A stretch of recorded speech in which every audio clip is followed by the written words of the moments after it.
ఇప్పటి వరకు నా కెరియర్లో నేను కష్టపడలేదు ఇంతగా ఈ సీన్ చేస్తున్నప్పుడు అని, అలాంటిది ఏదైనా?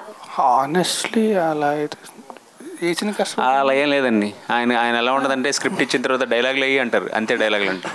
అంటే నాకు తెలిసి ఈ సినిమా మొత్తం డైలాగులు ఈజ్ ఈక్వల్స్ టు ఆయన ముందు సినిమాల్లో 1, 2, 3 సీన్స్ డైలాగ్స్.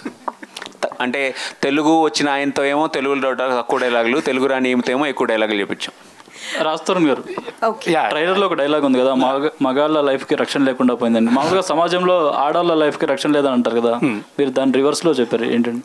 ఆ సిచ్యువేషన్ బట్టి అలాగా అలా చెప్పానంతే సార్. అంత సొసైటల్ ఫ్యాక్ట్ కదండి. బీయింగ్ ఏ మగాడిగా మీరు చెప్పండి, రక్షణ ఉందా అండి? మనం చెప్పుకోము అంతే, మనం చెప్పుకున్న వినేవాళ్ళు ఉండరు. అంటే అలాంటి ఎక్స్పీరియన్సెస్ ఏమన్నా డైరెక్టర్గా మీరు ఏమైనా ఫేస్ చేశారా? అంటే అన్ని ఎక్స్పీరియన్స్ అని అంటే అది ఎలా ఉంటుందంటే సార్, హార్ట్ సర్జన్కి ఫస్ట్ హార్ట్ అటాక్ రావాలి అన్నట్టు ఉంటుంది సార్. డైరెక్టర్ గారు సార్ కాదు, రక్షణ లేదా అని అడుగుతున్నారు, బాగానే ఉన్నారు కదండి సేఫ్టీగా. నేను ఇక్కడే ఉన్నానండి. రాజ్ తరుణ్ గారే సేఫ్టీగా ఉన్నారు. సొసైటీ గురించి చెప్తున్నానండి. సొసైటీలో కూడా మీకేమో హ్యూమన్ కి సేఫ్టీ లేదండి. It's not about. కాదండి, నేనే చెప్తాను. ఫస్ట్ టైం ట్రైలర్ ప్లే చేసినప్పుడు అందరూ నవ్వారు కదా, అదే కదా కావాలి మాకు. హ్యూమన్ కి సేఫ్టీ. సొసైటల్ కామెంట్ లేకపోతే మెసేజ్ ఓరియంటెడ్ సినిమాలు అలా ఏం చేయలేదు, నవ్వించడానికి చేసి నవ్వించడం కోసం, అంతకని ఇంకా. రాజ్ తరుణ్ గారు యా అండి సార్, ఇక్కడ అండి. This is Laya from BRK news.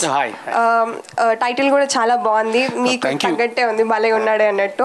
So you are very choosy about the scripts. So which element impressed you to accept the story అంటే ఏమని చెప్తారు? ఫర్ మీ ఫస్ట్ పాయింట్ నాకు చెప్పడం మారుతి గారు చెప్పారండి. నాకు పాయింట్ చెప్పిన ఇంట్రెస్టింగ్గా ఉంది అంటే, నేను అప్పుడు అవుట్ ఆఫ్ స్టేషన్ షూటింగ్లో ఉంటే శివసాయి అనే అబ్బాయి తను పంపిస్తాను ఒక్కసారి వినండి అంటే, సరే ఓకే అన్న పంపించారు. సో ఈ కేమ్ అండ్ నాకు నాకు కథలా చెప్పి తిని సినిమాని ఎలా చూస్తున్నాడు అన్న విషయం చెప్పాడు.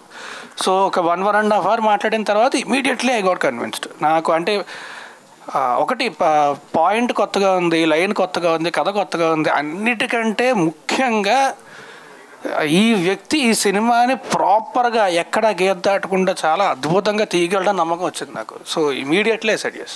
అండ్ ఈ మధ్య కాలంలో మీరు సెలెక్ట్ చేసుకునే స్క్రిప్ట్స్లో ఎక్కువ రొమాన్స్ అనేది ఎక్కువగా అనిపిస్తుంది.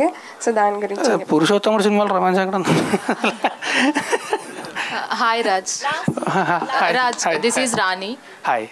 సో సోషల్ మీడియాలో పెళ్లి గురించి చాలా కాంట్రవర్సీ నడుస్తుంది మీ మీద. ఎన్ని పెళ్ళిళ్ళు అయ్యాయో కూడా తెలియట్లేదు. సో రియల్ లైఫ్లో పెళ్లి చేసుకునే ఉద్దేశం ఉందా? ఏం చెప్పండి సిస్టర్. థ్యాంక్ యూ సిస్టర్ అన్నందుకు. అండ్ శేఖర్ చంద్ర గారు,